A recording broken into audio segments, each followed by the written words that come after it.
Ngayon po ay lumabas ang mga dating kasamahan ni Master Sergeant Orly Gutesa sa trabaho bilang security consultant o security personnel ni dating Congressman Zaldi Esco.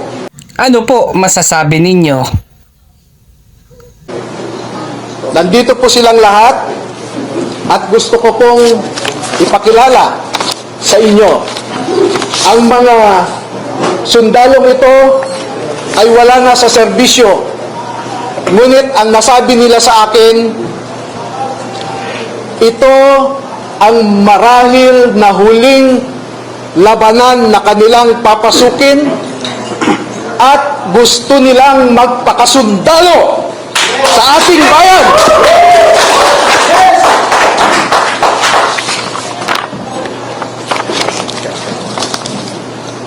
Tinatawag ko po ang isang magiting na Pilipino, si Bernard Tube.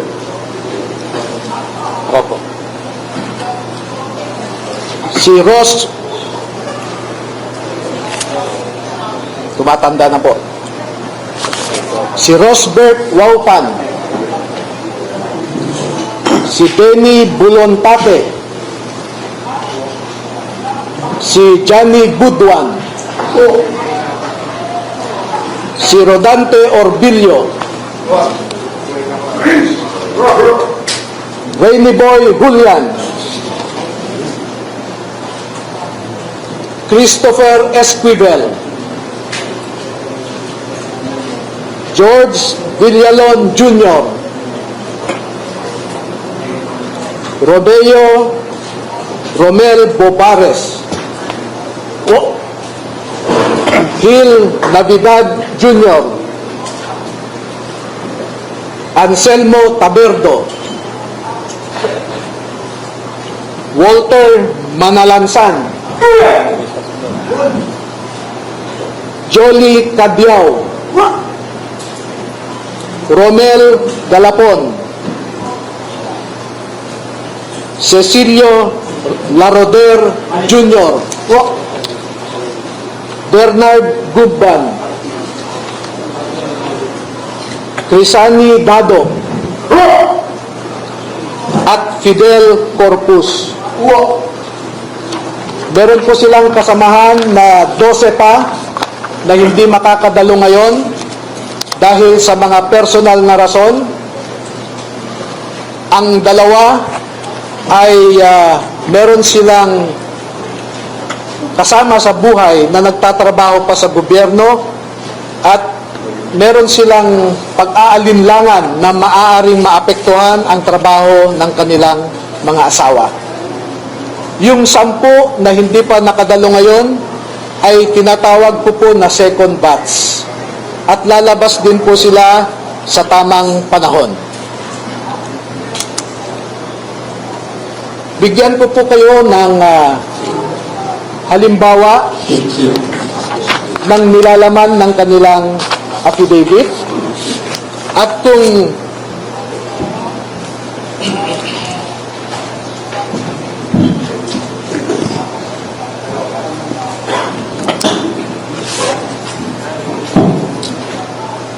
ang proseso po kung paano ninakaw ang pera sa kaban ng bayan ay pwede natin ilarawan sa prosesong ito. Marami pong contractors sa buong Pilipinas na napromesahan ng proyekto at hindi pa nila nakukuha ang kontrata ay nag-uumpisa na silang mag-remit kay Ginoong Saldico doon sa kanyang bahay sa Valle Verde Phase 6 sa Pasig City. At daan-daan na maleta ng pera ang dumarating doon. merong employee, si Ginoong Zaldico, na binibilang ang mga pera na dumarating sa Valle Verde 6. Pagkatapos nito ay binabalik nila sa maleta ulit at dinadala sa penthouse ng Horizon Homes sa BGC. At mula sa Horizon Homes, doon na manggagaling ang ibinibigay sa iba't ibang mga politiko at mga personalidad sa ating lipunan. Malaki po ang diferensya. Nung si PRD po ang nakaupo. Nung si PRD ang nakaupo bilang presidente ng Pilipinas, makikita po natin na yung mga anak natin ay free silang dumaan sa kalsada kahit ginagabi sila. Wala pong nangyayaring masama. Pero ngayon, napakatindi. Ultimo bata, nire-rape ng mga mal na mga rapist na yan. Mga adik. Lumantad na lahat ng mga adik. Wala nang umupo si PBBM. Yun lang po. Ang halimbawa po ng proseso ay nag-uumpisa sa pagbilang nila ng pera.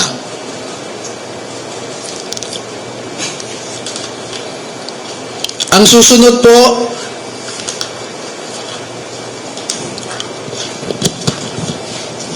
sa larawan sa itaas ay inihahanda ang pera bago isilid sa mga maleta ulit sa Horizon Homes. At yung larawan sa ibaba ay isang halimbawa ng pag-deliver ng pera sa bahay ng isang mambabatas.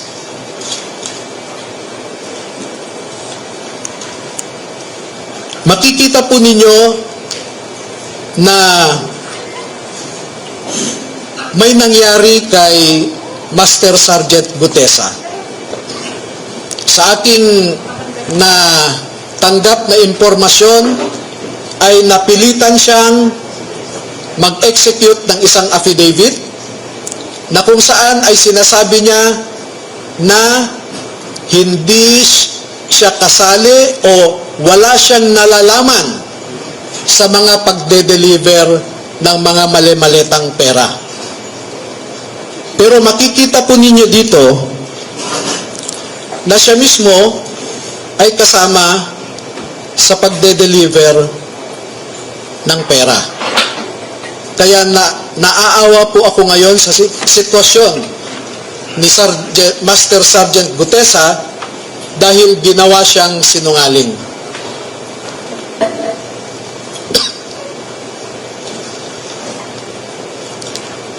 Meron pong iba pang mga larawan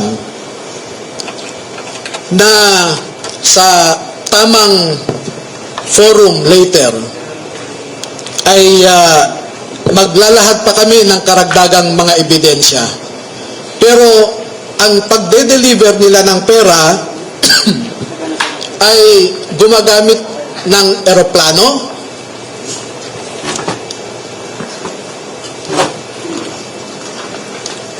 gumagamit din sila ng helicopter,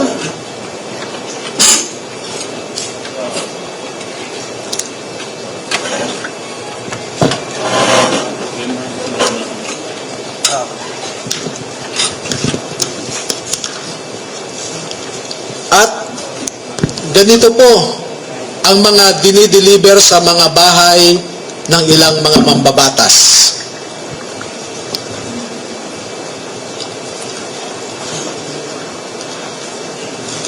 Makikita ninyo sa itaas na larawan ang hilera ng mga maleta na ang laman ay pera. At parte lamang ito ng isang delivery na sa panahon na ito ay 52 na maleta ito. Sa isang delivery, umabot ng 52 na bagahe.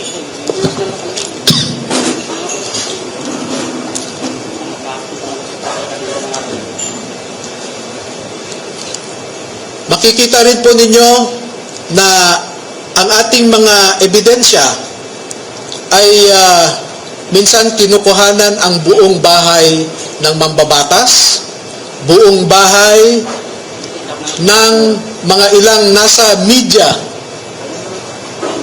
yung tinatawag nating mga media operators.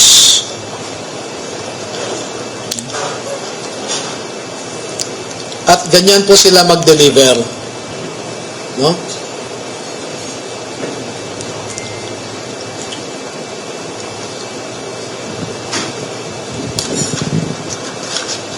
Makikita po ninyo sa ibabang larawan ang mga maleta rin ng pera. At marami pa pong iba na katulad nitong mga larawan. At dito sa taas na larawan ay ipinapakita lamang na yung isang malaking maleta ay hindi kayang o halos hirap na buhatin ng 3 katao. Yung mga pera kasi ma'am na dumadating at mga pera kasi yan ma'am is hindi namin alam na galing sa masama. Although kami ay isang empleyado lamang ni Boss Saldi and family. Kaya nung lumabas po yung issue na flood control na yan, doon namin po napagtanto na yung mga mali-maliitang pera na yan namin dinideliver sa mga iba't ibang nakaupo sa ating mga gobyerno ay galing po pala sa nakaw. Pero kung alam po nung umpisa pa lang na alam po namin yan, siguro naman bawat isa po sa amin eh hindi po tumagal po sa ganyang trabaho. Kami po ay napag-utusan lamang yan sa mga ganyan naming trabaho kasi parte po ng trabaho namin yan. Pakiramdam po namin ma'am ngayon na talagang napakasama bilang isang ama